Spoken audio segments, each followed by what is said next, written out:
Assalamualaikum warahmatullahi wabarakatuh. Bagaimana kabar keadaan kawan-kawanku semua? Semoga dalam keadaan sehat walafiat serta dalam kondisi bahagia dan sejahtera.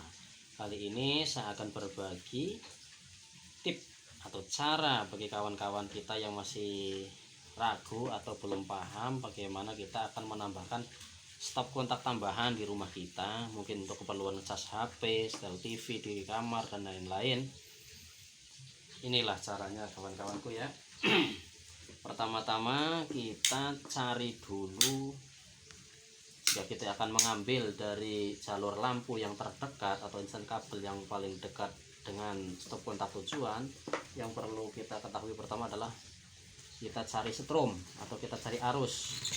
Kita cari kabel-kabel yang ada arusnya lebih dahulu. Nah, ini kita udah temukan kabel strom ya kawan-kawan.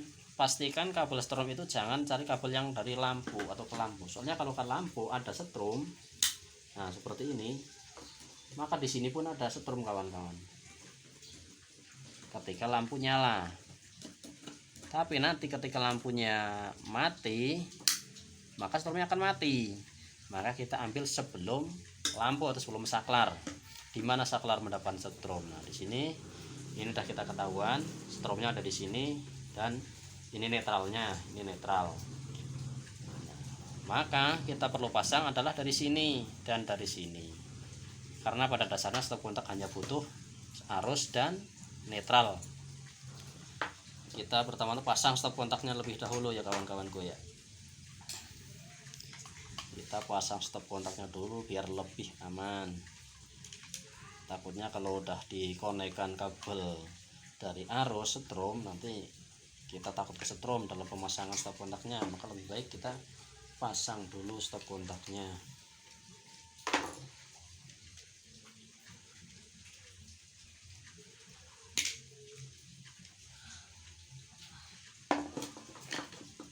Nah, ternyata kabelnya kurang panjang, kita belah dulu kawan-kawan ya. Matiin dulu deh kontaknya.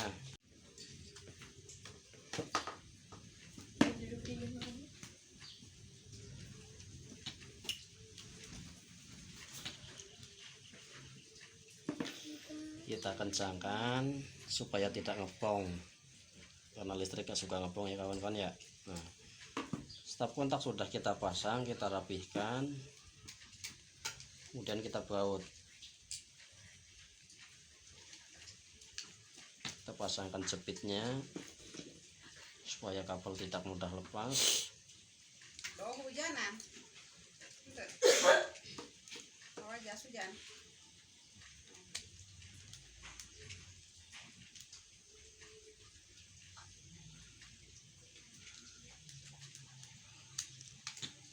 Dua salah ngapain dulu kayaknya juga. Si ngantuk. Nah, setelah kita kunci pengaitnya, kita kancing dulu, kita baut pada tempatnya supaya tidak mudah goyang atau tidak lari. Ini hanya untuk percontohan saja bagi kawan-kawan ya, bisa langsung dikaitkan di tembok atau di kayu atau di mana posisi yang dituju sebagaimana yang sudah direncanakan. Ini hanya untuk eksperimen saja, kita baut di meja sini.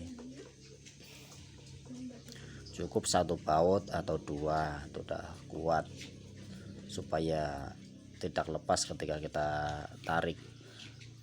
Nah, nanti kita pasang lagi casing untuk penutupnya supaya lebih aman, dan kita pasangkan bautnya juga.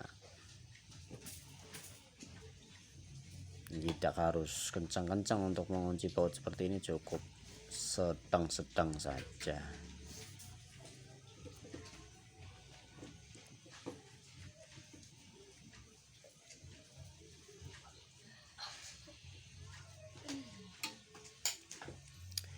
Ya, selebihnya setelah kita masang instalasi stop kontaknya, kita tinggal koneksikan, kita sambungkan kepada kabel yang ada arusnya. Kita hubungkan ke kabel hitam, yang biru atau netralnya kita sambungkan ke kabel yang biru. Tapi ingat, hati-hati karena ini ada arus listriknya.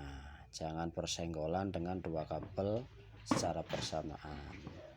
Lebih baik kita gunakan tang dalam hal ini. Kalau masih ragu-ragu atau takut dengan strom listrik, ya alangkah baiknya kalau kita matikan MCB atau KWH-nya supaya lebih aman. Setelah strom kita koneksikan, netral kita pasangkan juga. Ingat ya kawan-kawan, untuk penyambungan listrik dibiasakan kita kencang, jangan kendor, karena ada potensi bahaya untuk instalasi kabel yang kendor. Nah, bagi kawan-kawan yang instalasi rumah, sebaiknya setelah menyambung diisolasi satu persatu biar lebih aman. Ini hanya eksperimen saja, saya nggak sengaja tidak diisolasi. Nah, beginilah instalasi telah selesai. Stop kontak sudah dirangkai, sudah dikoneksikan. Satu titik ada stromnya, satu netral. Nah, satu ada. Setelah itu selanjutnya kita tes apakah ini bisa berfungsi dengan normal, dengan baik apa tidak. Kita coba dengan menggunakan charger HP. Nah, sepertinya stop kontak sudah bisa berfungsi, sudah bisa digunakan untuk ngecas HP. Berarti bisa digunakan untuk kebutuhan yang lain juga. Nah, demikianlah tutorial dari saya. Semoga bermanfaat. Terima kasih kepada kawan-kawan semua yang telah menonton video ini. Semoga bermanfaat. Salam sehat.